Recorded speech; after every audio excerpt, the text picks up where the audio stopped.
चलिए बच्चों, आज हम लोग फिर से ग्रेविटेशन का सेकंड पार्ट डिस्कस करने जा रहे हैं।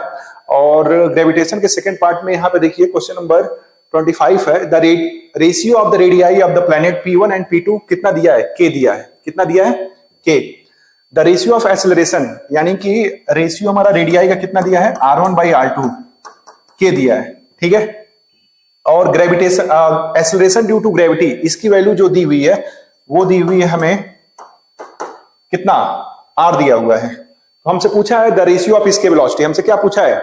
इसके वेलोसिटी का रेशियो पूछा है दोनों प्लेनेट का। तो कैसे निकालेंगे? तो इसके वेलोसिटी का फार्मूला होता है स्मॉल जी के टर्म में, वो होता है मेरा v स्केप √2gr। ठीक है, ये इसके वेलोसिटी का फार्मूला होता है। अब यहां पे अगर हम रेशियो देखें दोनों प्लेनेट का तो लिख सकते हैं v1/v2 और इसको लिख सकते हैं रेशियो में 2g1r1/2g2r2। तो 2 से 2 चला जाएगा, v1/v2 ये हो जाएगा मेरा। अच्छा, g1/g2 का रेशियो कितना दिया है? Small r। और r1/r2 का रेशियो क्या दिया है? k। तो इसको लिख सकते हैं v1/v2 को हम लोग √kr। तो आंसर क्या हो जाएगा? सेकेंड। ओके, अब आते हैं नेक्स्ट क्वेश्चन। नेक्स्ट क्वेश्चन हमें दिया हुआ है the time period of satellite in a circular orbit of radius r is t। Time period कितना दिया है? सर्कुलर ऑर्बिट में जिसका रेडियस r है उसका टाइम पीरियड हमें दिया है t दिया। The period of another satellite, एक और सैटेलाइट है, ठीक है, और उसका हमें जो टाइम पीरियड दिया है उसका टाइम पीरियड हमें निकालना है और रेडियस कितना दिया है? 4r दिया है। तो टाइम पीरियड का फॉर्मूला क्या होता है? तो टी स्क्वायर होता है डायरेक्टली प्रोपोर्शनल r³। यही मेरा होता है, ठीक है, सैटेलाइट का। और स्मॉल r है क्या यहाँ पे? r+h। स्मॉल r है क्या यहाँ पे? r+h होता है। ठीक है। अब यहां पे हमें देखना है रेशियो, तो हम लोग लिख सकते हैं इसको, अगर रेशियो देखेंगे इसका तो इसको लिख सकते हैं T1/T2 का होल स्क्वायर। और ये हो जाएगा, जब रेशियो लेते हैं तो प्रोपोर्शनल को इक्वल में हम लोग लिख सकते हैं ऐसे, और ये हो जाएगा R1/R2 का होल क्यूब। ठीक है। अब T1 पहले वाले सैटेलाइट का टाइम T मान लेते हैं, दूसरे वाले का T2 हमें दिया है, यही हमें निकालना है। और ये हो जाएगा स्क्वायर। और ये रेडियस पहले वाले का कितना दिया है? R दिया है, दूसरे वाले का रेडियस कितना दिया है? 4r दिया हुआ है। ठीक है। और ये क्यूब दिया है, तो r से r चला जाएगा। इसको अगर हम सॉल्व करते हैं तो ये आ जाएगा मेरा t स्क्वायर, ये हो जाएगा T2 का स्क्वायर इक्वल टू 1/4 का क्यूब। 1/4 का क्यूब को क्या लिख सकते हैं? 4 4 जा 16, 16 4 जा 64। तो ये हो जाएगा 1/64। ठीक है। अब इसको हम लोग इधर लेके जाते हैं, तो ये हो जाएगा t स्क्वायर इंटू 64 और ये हो जाएगा T2 का स्क्वायर। इसको अगर हम लोग सॉल्व करेंगे तो ये हो जाएगा मेरा स्क्वायर, दोनों तरफ क्या करो? रूट ले लो। तो रूट लोगे तो ये हो जाएगा मेरा t इंटू 8 और ये क्या हो जाएगा? T2। तो आंसर जो मेरा आएगा वो आएगा 8t। तो कौन सा है ऑप्शन? Option number 3। ठीक है। अब आते हैं नेक्स्ट क्वेश्चन पे। नेक्स्ट क्वेश्चन हमको क्या दिया हुआ है? यहां पे क्वेश्चन में बोला गया है कि एक बॉडी है, स्टार्ट हो रही है कहां? रेस्ट से स्टार्ट हो रही है, और rest from a point distance r0 from the centre of earth. इस क्वेश्चन में थोड़ा सा छूट गया है, ये r0 जो है ना बड़ा है किससे? r से। ठीक है। r क्या है? Radius of earth. r0 क्या है? सरफेस से ऊपर से एक बॉल को या एक बॉडी को हम लोग ड्रॉप कर रहे हैं। ठीक है। The velocity acquired by the body when it reaches the surface of earth. तो इसका हमारा क्या होता है? एक फार्मूला होता है, डायरेक्ट इसको हम लोग सॉल्व कर सकते हैं। तो वो जो फार्मूला होता है मेरा वो होता है v equal to √2gmh upon ये होता है मेरा r+h। ठीक है, ये मेरा फार्मूला होता है। अब यहां पे हमें क्या दिया हुआ है? R0 जो दिया हुआ है वो बड़ा है, यानी कि अगर कोई ऑब्जेक्ट को यहां से गिरा रहे हैं और ये सेंटर से इसकी दूरी कितनी हो गई? R0 हो गई, और ये वाली दूरी है कितनी? R है। तो ये क्या हो जाएगा? H हो जाएगा। H क्या हो जाएगा? R0 minus R। ठीक है, सॉरी। तो इसको अगर हम पुट कर दें h के जगह पे कितना पुट कर दें, r नॉट माइनस r, तो पुट कर दीजिए यहां पे, ये हो जाएगा 2gm, h के जगह पे क्या लिख दें, r नॉट माइनस r, ठीक है, और नीचे हो जाएगा r प्लस h के जगह पे क्या लिख सकते हैं, r नॉट माइनस r, ठीक है, तो ये क्या होगा, चला जाएगा, ठीक, तो ये हो जाएगा v under root 2gm r not minus r, और नीचे क्या बचेगा, नीचे मेरा बच रहा है r, ये तो कैंसिल हो गया, बचेगा r नॉट, ठीक है, तो ये हो जाएगा v, इसको लिख सकते हैं हम लोग 2gm और डिवाइड कर देते हैं इसके, ये r नॉट को एक बार हम लोग इसको डिवाइड करेंगे और फिर इसको डिवाइड करेंगे, तो ये कितना हो जाएगा, देखिए r नॉट गया, बचेगा क्या 1/r माइनस, और यहां पे जब इसको डिवाइड करेंगे तो r से r चला जाएगा, ये क्या हो जाएगा 1/r नॉट, ठीक है। तो अब ऑप्शन देखते हैं, तो ऑप्शन में कौन सा होगा, तो ऑप्शन में हो जाएगा मेरा कौन सा, सेकेंड वाला, देखिए तो सेकेंड वाला ये वाला आंसर है, ठीक है, देखिए यही आ रहा है। आते हैं नेक्स्ट क्वेश्चन पे। नेक्स्ट क्वेश्चन हमें दिया हुआ है, if the change in the value of g at height h above the surface of the earth is the same as depth x below it, कहने का मतलब ये है g डेप्थ, यहां पे जो g डेप्थ दिया है वो किसके बराबर दिया है, g हाइट के बराबर दिया, और यहां पे एक केस और दिया हुआ है, कह रहा है both x and h being much smaller than the radius of earth, यानी अप्रोक्सीमेट वाला हाइट का जो अप्रोक्सीमेट फार्मूला होता है उसको हमको यूज करना है। तो हाइट का अप्रोक्सीमेट फार्मूला क्या होता है, ये होता है मेरा g 1 माइनस 2 h/r, ठीक है, ये मेरा फार्मूला होता है g 1 माइनस 2 h/r, और यहां पे g डेप्थ में क्या होता है, तो ये हो जाएगा g 1 माइनस x/r, यहां पे डेप्थ क्या हो जाएगा x। अब इसको सॉल्व करना है, ठीक है, तो जब सॉल्व करेंगे इसको तो आंसर जो मेरा आएगा, इसको सॉल्व करने के बाद दोनों को इक्वल कर दीजिए, और इक्वल करने के बाद ये इक्वल हो गया और ये कैंसिल हो गया। अब इसको सॉल्व करिए, तो सॉल्व करने के बाद जो x की वैल्यू आएगी वो आएगी 2h के बराबर, किसके बराबर आएगी, इसको सॉल्व करने के बाद x की वैल्यू आएगी 2h के बराबर, ठीक है। अब आते हैं नेक्स्ट क्वेश्चन। नेक्स्ट क्वेश्चन में दिया हुआ है, a planet revolve in an elliptical orbit around the sun, the semi major and semi minor axis are a and b, then the square of the time period यानी t square. आपको पता होगा Kepler's का third law क्या कहता है, third law कहता है कि जो टाइम पीरियड होता है t का स्क्वायर वो प्रोपोर्शनल होता है किसके, अगर इलिप्टिकल ऑर्बिट में कोई ऑब्जेक्ट मूव कर रहा है तो उसका जो रेडियस होगा यानी कि वो किसके बराबर होगा, अगर इलिप्टिकल में तो सेमी मेजर एक्सिस के क्यूब के बराबर होगा। तो सेमी मेजर एक्सिस को हमने a मान लिया, तो ये क्या हो जाएगा a क्यूब, ठीक है, और सर्कुलर रहेगा तो रेडियस के बराबर होगा, तो यहां पे आंसर क्या होगा, फर्स्ट होगा, ठीक है, सेमी मेजर एक्सिस। अब आते हैं नेक्स्ट हमें क्या दिया हुआ है, नेक्स्ट हमें दिया हुआ है the orbital velocity of an artificial satellite in a circular orbit just above the centre surface is v0, ठीक है, just above the centre surface, यानी कि एक प्लेनेट है इसके जस्ट ऊपर, ठीक है, यहां पे जस्ट अबव, इसकी ऑर्बिटल वेलोसिटी कितनी है v0 for a satellite orbiting at an altitude of half of earth radius. तो हमसे पूछा है कि जब रेडियस तो हमारा कितना हो जाए, ये हो जाएगा r जो हो जाए, यानी जो ये यहां पे दिया हुआ for a satellite orbiting N altitude of half of the earth radius, यानी एल्टीट्यूड यानी h की वैल्यू कितनी हो जाए r/2, तो ऑर्बिटल वेलोसिटी कितना होगा, ठीक है, इसको हम लोग सॉल्व करते हैं। तो ऑर्बिटल वेलोसिटी का फॉर्मूला क्या होता है, v0 = gm/r, ठीक है। अब gm/r हो गया, और स्मॉल r को क्या लिखते हैं, r+h लिखते हैं, और यहां पे ये वैल्यू हमें दी हुई है, कहां पे, इसका वैल्यू हमें दिया है gm और r किसके बराबर है, यहां पे r के बराबर, क्योंकि जस्ट सरफेस ये r हो गया, तो जस्ट सरफेस के ऊपर अगर चक्कर लगा रहा है तो v0 की वैल्यू कितनी दी हुई है, gm/r। अब कह रहा है कि जब ये यहां पे पहले वाले केस में, केस फर्स्ट में आर किसके बराबर है, आर के बराबर। और सेकेंड वाले केस में जो आर की वैल्यू है, यहां पे जब सेकेंड वाला केस देखेंगे, सेकेंड केस में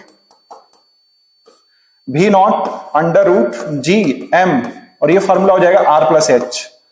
स्मॉल आर की जगह पे क्या लिखेंगे, स्मॉल आर की जगह पे होता है मेरा आर प्लस एच। ठीक है, अभी हम लोग इसके पहले देखे थे, तो ये हो जाएगा मेरा जी एम आर, और एच की जगह पे क्या लिख देंगे, R by two second case में। तो ये हो जाएगा मेरा, इसको सॉल्व करते हैं, तो जी एम, ये एलसीएम लेंगे तो ये 2r, r कितना हो जाएगा 3r बाई 2, इसको बाहर ले आते हैं,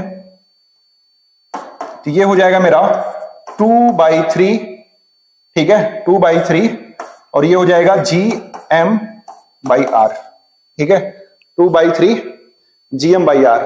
और इसको हम लोग कैसे लिख सकते हैं, इसको लिख सकते हैं gm बाई आर, इसको अगर लिखें यहां पे तो ये हो जाएगा मेरा v नॉट 2/3 इंटू रूट में gm बाई आर लिख सकते हैं ऐसे, और इसको हम लोग क्या लिख सकते हैं gm बाई आर को, यहां पर देखिए माना है कितना v नॉट, और ये इसको मान लेते हैं v नॉट डैश, ठीक है इसको मान लेते हैं v नॉट डैश, तो ये हो जाएगा v नॉट डैश हो जाएगा मेरा, ये हो जाएगा रूट में 2/3 v नॉट, ठीक है। तो कौन सा आंसर होगा, रूट में 2/3 यानी फर्स्ट वाला, ठीक। अब आते हैं नेक्स्ट क्वेश्चन पे। नेक्स्ट क्वेश्चन में क्या दिया हुआ है,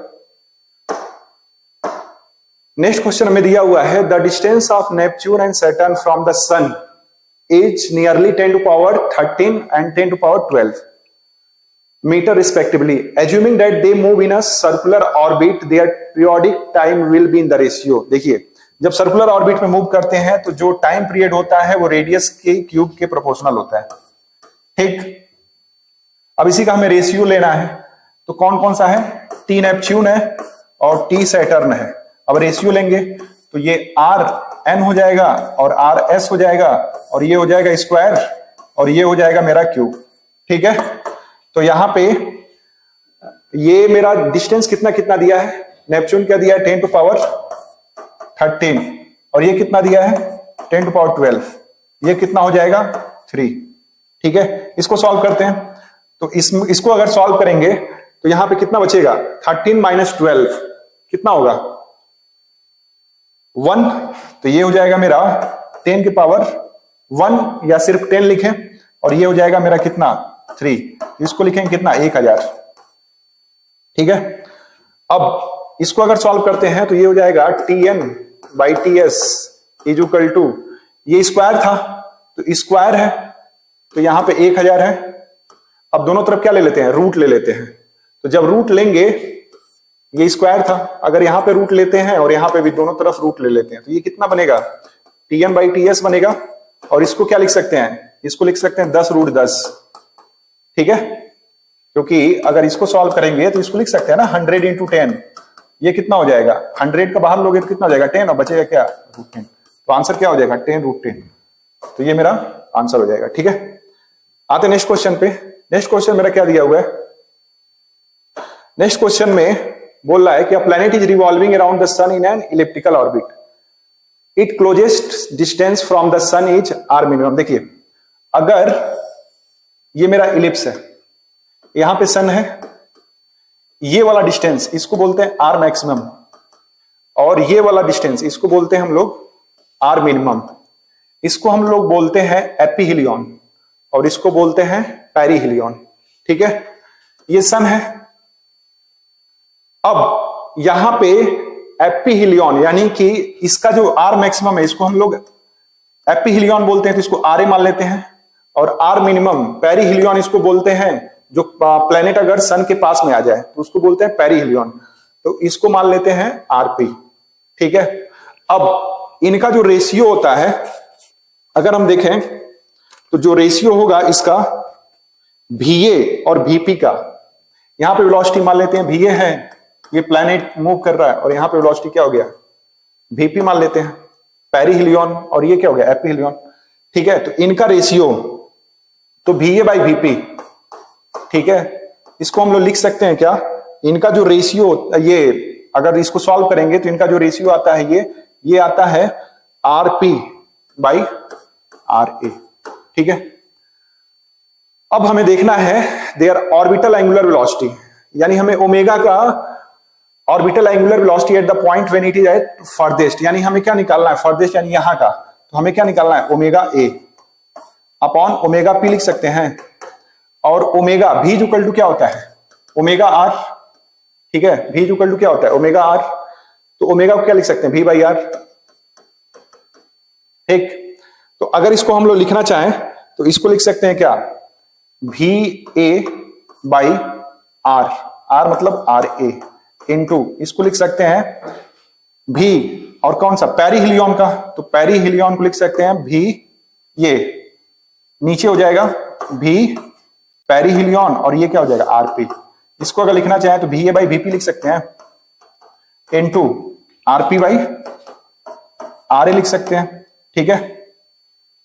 और यहां से वी ए बाई वीपी को क्या लिख सकते हैं, आरपी बाई आर ए, तो इसके जगह पे क्या लिख सकते हैं, इसके जगह पे हम लोग लिख सकते हैं RP by R A, RP by R A into RP by R A, तो इसको लिख सकते हैं आर स्क्वायर पी, और ये हो जाएगा आर ए का स्क्वायर, ठीक है, ऐसे लिख सकते हैं हम लोग, ठीक।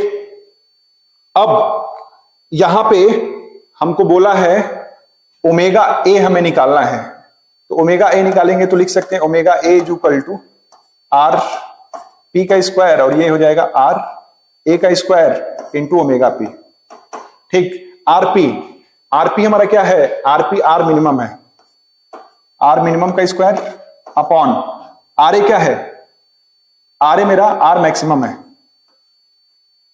इसका स्क्वायर, और हमें एंगुलर वेलोसिटी कितना दिया है, ओमेगा पी कितना दिया है, ओमेगा, तो कौन सा आंसर होगा, तो ये हो जाएगा मेरा ओमेगा आर स्क्वायर मिनिमम, ऊपर में क्या होगा मिनिमम, तो कौन सा आंसर होगा 4 वाला, ठीक है। तो ये था मेरा ग्रेविटेशन का, और ये हमारा इंपॉर्टेंट क्वेश्चन है जो प्रीवियस ईयर क्वेश्चन, मतलब प्रीवियस ईयर पूछे गए हैं। तो स्टार्ट करते हैं पहला क्वेश्चन। पहला क्वेश्चन जो है यहां पे जो दिया हुआ है, कह रहा है क्वेश्चन में what happen when some charges is placed on a soap bubble, ठीक है, एक सोप बबल है। अब यहां पे चार्ज प्लेस कर सकते हैं, या प्लस चार्ज रखें या माइनस चार्ज रखें। माइनस चार्ज मैं अगर यहां पर रखता हूं, ठीक है,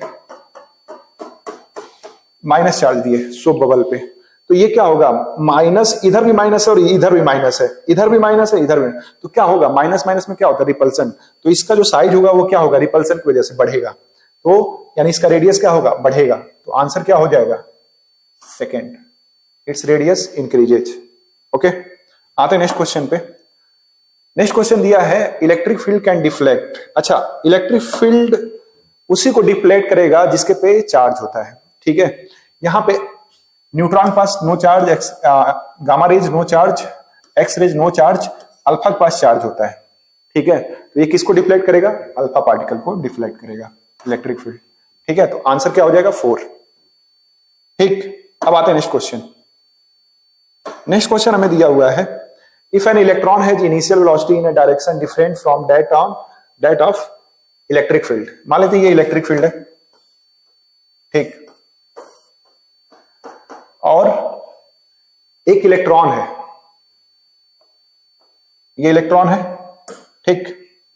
अभी इस इलेक्ट्रॉन का if an electron has initial velocity in A direction different, मतलब डिफरेंट डायरेक्शन, मान लेते हैं ऐसे है भी, ठीक है। तो इसका 2 कंपोनेंट होगा, एक तो भी पैरेलल हो जाएगा और दूसरा क्या हो जाएगा, भी परपेंडिकुलर हो जाएगा, ठीक है। अब इस इलेक्ट्रॉन पे ये फील्ड किधर फोर्स लगाएगा, अपोजिट में लगाएगा, क्योंकि निगेटिव चार्ज है, तो फोर्स किधर लगाएगा, अपोजिट डायरेक्शन में फोर्स लगेगा। और इलेक्ट्रॉन पे अगर ये वाला वेलोसिटी कंसीडर करते हैं तो परपेंडिकुलर डायरेक्शन, फील्ड इधर है और चार्ज अगर मान लीजिए ऊपर मूव कर रहा है तो कोई फर्क नहीं पड़ने वाला, तो भी परपेंडिकुलर पे तो कोई नहीं फर्क पड़ेगा, लेकिन इस पे फर्क पड़ेगा। इधर क्या होगा, इसकी स्पीड धीरे धीरे डिक्रीज हो जाएगी, तो कैसा पाथ फॉलो करेगा, ये जो पाथ हो जाएगा वो हो जाएगा पैराबोला टाइप का, ठीक है। कैसा पाथ हो जाएगा, पैराबोला टाइप का, यानी एक तरफ स्पीड घट रहा है इस वाले डायरेक्शन में और इस वाले डायरेक्शन में क्या है, कांस्टेंट है, यानी ये कंपोनेंट कांस्टेंट और ये क्या हो रहा है, घट रहा है, ठीक है। अब आते हैं नेक्स्ट क्वेश्चन। नेक्स्ट क्वेश्चन हमें क्या दिया हुआ है, नेक्स्ट क्वेश्चन दिया है, charge is moving along the direction of coulomb force of an electric field. ठीक है, एक चार्ज है जो कि मूव कर रहा है, moving along the direction of coulomb force of an electric field. ठीक है, ये इलेक्ट्रिक फील्ड है और एक चार्ज है, मान लेते हैं ये प्लस चार्ज है, पॉजिटिव क्यू है। तो फील्ड में इस चार्ज पे किधर फोर्स लगेगा, इधर ही लगेगा, फोर्स एफ। तो ये फील्ड इसके ऊपर फोर्स लगा रहा है इधर, तो क्या ये फोर्स किसकी वजह से आ रहा है, फील्ड की वजह से। तो इसके द्वारा क्या होगा, कुछ वर्क डन होगा। तो यहां पे क्या होगा, work is done by electric field. तो आंसर क्या हो जाएगा, फर्स्ट। ठीक है, आते हैं नेक्स्ट क्वेश्चन पे। नेक्स्ट क्वेश्चन में क्या दिया हुआ है, ABC is an equilateral triangle, charge plus Q are placed at each corner shown in figure. Charge show किया गया है, the electric field intensity at centre O, यानी यहां पे इस सेंटर O पे हमें क्या बताना है, फील्ड की इंटेंसिटी। तो एक बात होती है, प्लस चार्ज की वजह से इधर फील्ड आएगा। ठीक है, इस प्लस क्यू की वजह से इधर आएगा और इस प्लस क्यू के इधर आएगा। ठीक है, अब इन दोनों का अगर नेट निकालेंगे तो इधर क्या आएगा, इन दोनों की वजह से अगर नेट निकालेंगे तो ई इधर आएगा और ये ई मिलके कैंसिल हो जाएंगे। तो नेट कितना आएगा, 0। तो आंसर क्या हो जाएगा, 0। ओके, क्योंकि ये सभी डिस्टेंस इक्वल है और सभी चार्ज भी क्या है, इक्वल है। ओके, बात है नेक्स्ट क्वेश्चन पे। नेक्स्ट क्वेश्चन क्या बोल रहा है, electric line of force about a negative point of charge. अगर ये पॉइंट चार्ज है, ठीक है, माइनस क्यू चार्ज है, ठीक, तो इलेक्ट्रिक फील्ड लाइन यहां पे किधर होगा, माइनस की वजह से फील्ड लाइन इधर होगा, यहां पे कैसा होगा, इधर होगा, यहां पे कैसे होगा, इधर, यहां पे कैसे होगा, इधर। तो ये क्या होते हैं, रेडियली इनवर्ड होते हैं। तो यहां पे कहां लिखा हुआ है, थर्ड, रेडियली इनवर्ड होगा। नेक्स्ट हमारा दिया हुआ है 39, कह रहा है electric dipole will experience a net force when it is placed in. तो कह रहा है कि जब electric dipole net force experience करेगा जब वो नॉन यूनिफॉर्म इलेक्ट्रिक फील्ड में प्लेस किया जाएगा। यूनिफॉर्म में तो 0 हो जाता है। तो आंसर क्या हो जाएगा, सेकेंड। ठीक है, आते हैं नेक्स्ट क्वेश्चन पे। नेक्स्ट क्वेश्चन क्या दिया हुआ है, electric dipole is kept in uniform electric field it experience. तो यूनिफॉर्म इलेक्ट्रिक फील्ड में अभी बताया था कि फोर्स क्या होता है, 0, लेकिन टॉर्क मे या मे नॉट बी 0। तो टॉर्क जो होगा यहां पे फोर्स क्या हो जाएगा, a force, a torque but no force. Torque हो सकता है लेकिन फोर्स 0 होता है यूनिफॉर्म इलेक्ट्रिक फील्ड में। यूनिफॉर्म इलेक्ट्रिक फील्ड में डाइपोल जो है फोर्स क्या एक्सपीरियंस करेगा, 0, लेकिन टॉर्क एक्सपीरियंस कर सकता है। अब आते हैं नेक्स्ट क्वेश्चन। इसमें देखिए, अगर ये बोला है large non conducting seat M है, तो ये सीट हो गया एक तरह से। ठीक है, चार्ज डेंसिटी, कुछ सरफेस चार्ज डेंसिटी दिया होगा, मान लेते हैं क्या, अगर प्लस मान लें तो यहां पे क्या आ जाएगा, माइनस, यहां पे क्या आ जाएगा, प्लस। इंडक्शन की वजह से यहां पे क्या आ जाएगा, माइनस। ठीक है, यहां पे क्या आ जाएगा, प्लस। ठीक है, A and B placed near the seat to one charge small metal rod, ये। ठीक है, अब देखते हैं ये वाली दूरी देखिए और ये वाली दूरी देखिए, इसकी बात करते हैं, A वाले की। तो ये प्लस और माइनस की दूरी क्या है, कम है, तो फोर्स ये वाला क्या होगा, ज्यादा होगा, ये वाला फोर्स। और ये वाली दूरी ज्यादा है तो ये वाला फोर्स क्या होगा, कम होगा। तो कौन यहां पे डोमिनेंट है, ये वाला फोर्स डोमिनेंट है, यानी अट्रैक्शन वाला डोमिनेंट है। तो इनके बीच में क्या होगा, अट्रैक्शन होगा। फिर उसी तरह से इसको देखेंगे, प्लस ये माइनस, ये वाली दूरी कम है तो इसके बीच में भी क्या, और इंडक्शन की वजह से इसके में भी क्या होगा, अट्रैक्शन होगा। तो क्या होगा आंसर, ये 4। ठीक है, ऑल ऑफ दिस। अब आते हैं नेक्स्ट क्वेश्चन। नेक्स्ट क्वेश्चन क्या दिया हुआ है यहाँ पे, electric field strength at a distance r from charge q is E। ठीक है, what will be the electric field strength if distance of the observation point is increase to 2r। ठीक है, इलेक्ट्रिक फील्ड का formula क्या होता है, point charge के लिए KQ/r², यही होता है। अब ये दिया हमें E, what will the electric field strength E dash, हमें बताना है। ये हो जाएगा इफ द डिस्टेंस, यानी चार्ज वही है, डिस्टेंस कितना कर दिया गया 2r का होल स्क्वायर, ये क्या हो जाएगा के क्यू अपॉन 4r स्क्वायर। इसकी वैल्यू कितनी हो जाएगी, ये हो जाएगा मेरा E माने है, तो ये क्या हो जाएगा E/4। ठीक है, तो आंसर क्या होगा सेकंड। ठीक, नेक्स्ट क्वेश्चन देखते हैं। What is angle between the electric dipole moment and electric field due to it on axial line. एक डाइपोल है, ये माइनस क्यू मान लेते हैं, ये प्लस क्यू है, ये डाइपोल है, इसका डायरेक्शन माइनस से प्लस होगा, यहाँ पे इसकी वजह से प्लस क्यू वाला पास में है, तो ये डायरेक्शन इधर ही होता है। ठीक है, तो ये डाइपोल का डायरेक्शन हो गया और ये फील्ड का डायरेक्शन हो गया, तो दोनों के बीच में कितना एंगल बनेगा 0 डिग्री। और इक्वेटोरियल पे कितना बनता है, इस वाले पॉइंट पे, यहाँ पे डाइपोल का डायरेक्शन ऐसे होता है, इसका डायरेक्शन ऐसे होता है इक्वेटोरियल पे। ठीक है, तो इसके बीच में इक्वेटोरियल पे 180 डिग्री बनता है और एक्सियल पे 0 डिग्री बनता है। ठीक है, आते हैं नेक्स्ट क्वेश्चन पे। नेक्स्ट क्वेश्चन हमें क्या दिया है, two conducting sphere of radius r1 and r2 are charged to the same surface charge density. दो कंडक्टिंग स्फीयर है, दोनों पे दोनों का रेडियस जो दिया हुआ है r1 और r2 दिया है, are charge to the same surface charge density, यानी दोनों का सिग्मा क्या है, सेम है। सरफेस चार्ज डेंसिटी सिग्मा से रिप्रेजेंट करते हैं और दोनों का क्या है, सिग्मा 1 और सिग्मा 2 क्या है, बराबर है। और सिग्मा का फार्मूला क्या होता है, चार्ज अपॉन एरिया, ये हो जाएगा Q1 अपॉन 4 पाई R1 का स्क्वायर, और दूसरा क्या हो जाएगा चार्ज Q2 अपॉन 4 पाई R2 का स्क्वायर। ठीक है, तो कि स्पेयर है तो एरिया क्या होता है 4 पाई R स्क्वायर, 4 पाई से 4 पाई चला गया, Q1 बाई Q2 क्या आ गया, Q1 बाई Q2 को लिख सकते हैं R1 का स्क्वायर अपन R2 का स्क्वायर। अब हमसे पूछा क्या, ratio of electric field near the surface, तो ये होता है E1 बाई E2 लिख सकते हैं K Q1 upon near the surface R ले लेते हैं, K Q1 अपॉन R1 का square K Q2 upon R2 का स्क्वायर।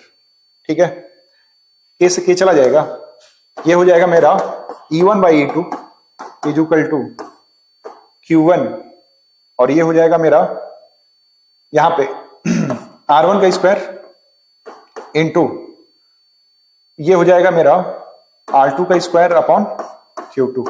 इसको लिख सकते हैं Q1 by Q2 into R2 का स्क्वायर अपॉन R1 का स्क्वायर।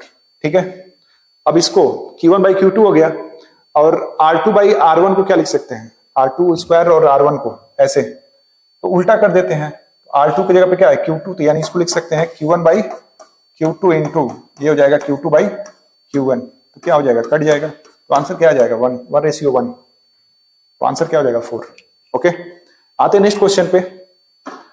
नेक्स्ट क्वेश्चन हमें क्या दिया हुआ है, an electron of mass m charge E is accelerated from rest through a potential difference V in vacuum its final speed।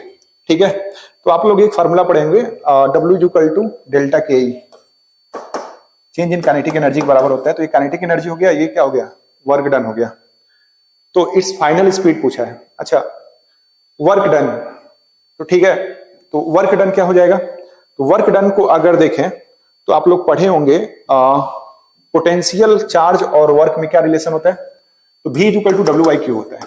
ठीक है, V equal to क्या होता है W बाई क्यू, तो W इक्वल टू क्यू भी लिख सकते हैं। ठीक, और Q यहाँ पे क्या है इलेक्ट्रॉन है, तो इसको लिख सकते हैं E V W, तो W की जगह पे E V हो गया, और ये क्या हो गया हाफ M V स्क्वायर, तो ये हो जाएगा 2 E V।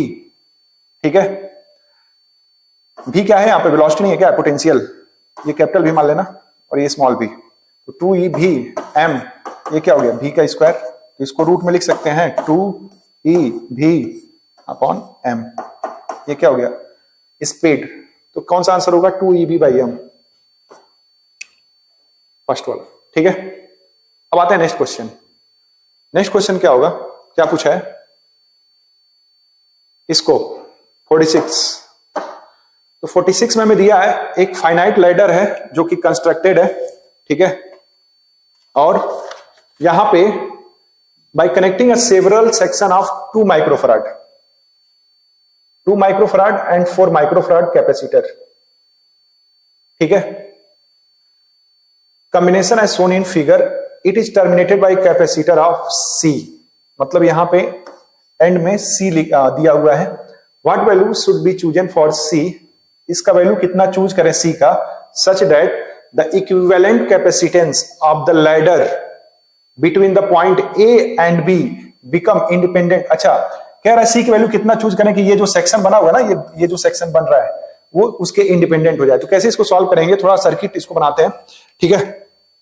तो सर्किट जो बनेगा मेरा ये कुछ इस टाइप से, ये 4 माइक्रो लास्ट होगा, देखिए 4 माइक्रोफराड है और ये क्या है C है, ठीक, और यहां पे ये वाला कितना हो जाएगा, ये 2 माइक्रोफराड, ठीक है, और ये क्या है C है, और बीच में का सेक्शन गायब कर देंगे। तो ये कह रहा है इसको हम लोग क्या मान सकते हैं, तो इसको A और B बीच में का सेक्शन गायब कर दें, ये किसके बराबर हो जाएगा, इसका एक क्रॉस C मान लेते हैं, जोड़ने पे पूरा नेट इक्विवेलेंट कितना आ जाए, C आ जाए, ठीक है। तो अब देखिए ये दोनों क्या है, आपस में सीरीज में है, तो सीरीज में जो कैपेसिटर रेजिस्टेंस का उल्टा केस होता है, तो इसको जब सॉल्व करेंगे सीरीज वाले में तो ये हो जाएगा 4 माइक्रो नहीं यूज कर रहा है, नॉर्मल यूज कर रहा है, 4C, और ये तुम्हारा कितना हो जाएगा 4+C, और ये जो कैपेसिटर है ये सीरीज में हो गए, तो सीरीज में हमने ये निकाल लिया, उसके साथ ये क्या हो जाएगा पैरेलल में नॉर्मल एडिशन हो जाता है, तो ये 2 हो जाएगा, और ये किसके बराबर होगा, C के बराबर होगा। अब इसको सॉल्व करते हैं, तो इसको जब सॉल्व करेंगे तो ये क्वाड्रेटिक इक्वेशन बनेगा C² - 2C - 8 = 0, ठीक है। अब इस इक्वेशन को सॉल्व करिएगा तो ये सॉल्व करने के बाद जो आता है वो आएगा मेरा 4 माइक्रोफराड करके आएगा, ठीक है।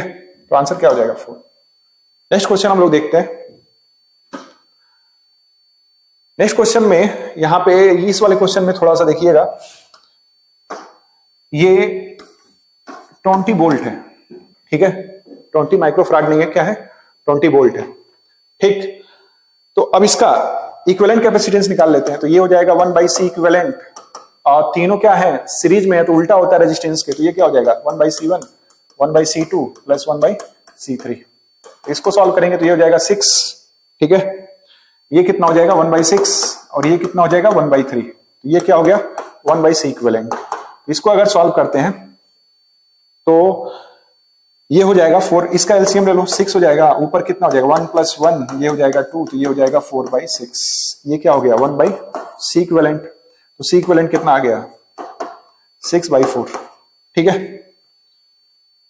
तो C इक्विवेलेंट मेरा आ गया 6/4। Q = क्या होता है CB, और इस यहां पे मान लो Q चार्ज फ्लो हो रहा है तो वही चार्ज इसमें जाएगा, वही चार्ज इसमें जाएगा, सीरीज में चार्ज क्या होता है सेम होगा। तो Q = क्या हो गया CB, तो Q निकालना है कितना फ्लो होगा, तो C इक्विवेलेंट यहाँ पे कितना हो गया, C इक्विवेलेंट 6/4 हो गया, और V की वैल्यू कितनी हो गई, और ये सब 6/4 क्या है माइक्रोफराड में है, ठीक है, 6 माइक्रो ये फराड, ये बाद में माइक्रो हम लोग ऐड कर देंगे। तो 6/4 और V कितना दिया है 20, ये कितना हो जाएगा 4 5 20, 6 × 5 कितना हो जाएगा 30, तो ये क्या हो जाएगा 30 माइक्रोकूलम, ठीक है। तो चार्ज कितना आ गया 30 माइक्रोकूलम, यही वाला सब में फ्लो होगा, तो आंसर क्या हो जाएगा 30। हमसे पूछा है charge final charge on 3 microfarad, तो यही वाला चार्ज जाएगा यहाँ पे, ठीक है। तो आंसर क्या हो जाएगा 30 माइक्रोकूलम। आते नेक्स्ट क्वेश्चन। नेक्स्ट हमें दिया है 2 capacitor of capacitance C1 and C2 are connected in parallel across a battery, ठीक है। If Q1 and Q2 be the charge on the capacitor, तो कह रहा है कि 2 कैपेसिटर है जिसका कैपेसिटेंस क्या है C1 एंड C2 है, कैसे कनेक्टेड है पैरेलल में कनेक्ट है, ये C1 है और ये क्या है C2, ठीक है, पैरेलल में कनेक्टेड है। If Q1 and Q2 respectively, यहां का चार्ज क्या है Q1 और यहां का चार्ज क्या है Q2 विल बी, ठीक है। तो Q = क्या हो गया CB होता है, Q = क्या होता है CB, ठीक है। अब पैरेलल में क्या होता है वोल्टेज सेम होता है, यहां का जो वोल्टेज होगा वही यहां का वोल्टेज होगा, तो इसको हम लोग लिख सकते हैं Q1 is equal to C1 भी लिख सकते हैं, यहां का वोल्टेज मान लेते हैं V हो गया, और Q2 इज इक्वल टू क्या लिख सकते हैं, C2 भी लिख सकते हैं। दोनों का रेशियो ले लेते हैं, दोनों क्या करें, रेशियो ले लेते हैं। तो ये इक्वेशन 1 हो गया, ये इक्वेशन 2 हो गया, डिवाइड कर देते हैं। तो Q1 बाई Q2 कितना आ जाएगा, ये आ जाएगा C1 बाई C2, और ये भी कैंसिल हो जाएगा। तो आंसर क्या आ जाएगा, C1 बाई C2। ठीक है, तो आंसर क्या होगा, सेकंड। ठीक है, आते हैं नेक्स्ट क्वेश्चन पे। तो नेक्स्ट क्वेश्चन हमसे जो दिया हुआ है यहां पे,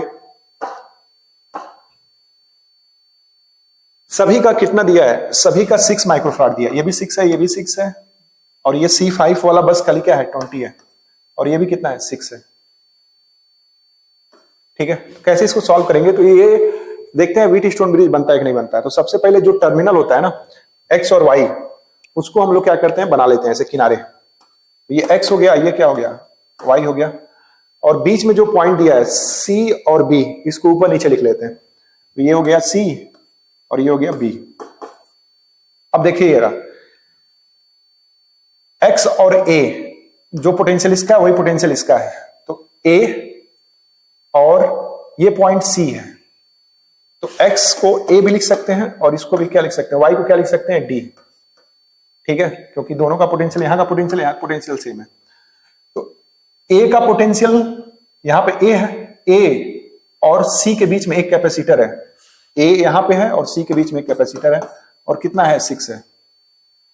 फिर तो ये वाला चला गया, सी और बी के बीच में एक कैपेसिटर है, तो सी और बी के बीच में एक कैपेसिटर हो जाएगा, ये कितना हो जाएगा, ये 20 वाला है, बाकी सब 6 है, ये वाला 20 है। फिर ये भी चला गया, फिर ए और बी के बीच में एक कैपेसिटर है, तो ए यहां पे है, बी यहां पे है, इसके बीच में एक कैपेसिटर हो जाएगा, ये भी कितना हो जाएगा, 6। तो ये भी चला गया। अब देखते हैं सी और डी के बीच में एक कैपेसिटर है, तो सी यहां पे है, डी यहां पे है, एक कैपेसिटर हो गया, ये भी कितना है, 6 है। अब बचा मेरा, यानी ये भी चला गया, कौन सा, सी और डी वाला हो गया, बचा बी और डी, बी और डी के बीच में ये हो गया। ठीक है, तो ऐसे बन गया मेरा, ये व्हीटस्टोन ब्रिज टाइप का बन गया। अब देखते हैं यहां पे इसको P Q R S, तो P by Q is equal to R by S, देखते हैं बराबर आ रहा है कि नहीं। तो बराबर आएगा 6/6, क्या आएगा, 1/1 आएगा। इसका मतलब ये बैलेंस व्हीटस्टोन ब्रिज है, तो ये कैंसिल हो जाएगा। ठीक, तो अब हम लोग इक्विवेलेंट निकाल सकते हैं। तो what is the effective capacitance, इसके क्रॉस निकाला, ये दोनों आपस में क्या हो जाएंगे फिर सीरीज में, और सीरीज में क्या होता है, सीरीज में उल्टा होता है पैरेलल की तरह। तो ये 6 ऊपर वाला क्या हो जाएगा, 3 हो जाएगा पैरेलल में जब सॉल्व करेंगे तो, और नीचे वाला भी क्या हो जाएगा, 3 हो जाएगा। तो 3 और 3 पैरेलल में क्या हो जाएंगे, नॉर्मल ऐड हो जाते हैं, 6 हो जाएगा, 6 माइक्रोफैराड आएगा सी इक्विवेलेंट। ठीक है, आते हैं next question. Capacitor is charge to store an energy U, तो यहां पे जो एनर्जी ये स्टोर कर रहा है, ये जो एनर्जी स्टोर कर रहा है एक कैपेसिटर है। ठीक है, मान लेते हैं इसका कैपेसिटेंस सी है, तो ये एनर्जी जो स्टोर कर रहा है वो यू एनर्जी स्टोर कर रहा है।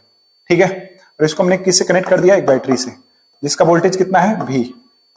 ठीक है, तो ये है मेरा जो एनर्जी इसके अंदर स्टोर होगा U, वो कितना हो जाएगा, हाफ CV²। अब इसको डिस्कनेक्ट करके एक आइडेंटिकल कैपेसिटर लगा दिए। ठीक है, इसका भी कैपेसिटेंस C है, इसका भी कैपेसिटेंस C है। अब बाय कंजर्वेशन ऑफ चार्ज के थ्रू यहां पे जो पोटेंशियल आएगा, सॉल्व करिएगा तो ये आ जाएगा V/2 by conservation of charge. जितना चार्ज पहले था उतना चार्ज बाद में, तो यहां पे जो पोटेंशियल आएगा कितना आएगा, V/2 आ जाएगा। ठीक है, पहले कितना था, V था, अब कितना हो जाएगा, जब दोनों कैपेसिटर को ऐड करेंगे, जोड़ेंगे पैरेलल, तो ये हो जाएगा V/2। ठीक है, तो हमसे क्या पूछा है, यहाँ पे एनर्जी पूछा है एक कैपेसिटर का, तो सीधे सीधे एनर्जी का फार्मूला लगा देते हैं, U डैश मान लेते हैं, ये हो जाएगा हाफ C, और यहाँ पे जो वोल्टेज हो जाएगा वो कितना हो जाएगा, V/2 का होल स्क्वायर, तो ये हो जाएगा हाफ C V²/4। तो हाफ CV² को हम लोग क्या लिख सकते हैं, जो एनर्जी है वो U लिख सकते हैं, तो यू डैश हो जाएगा U/4। ठीक है, तो एनर्जी कितनी स्टोर हो गई? U/4। Thank you.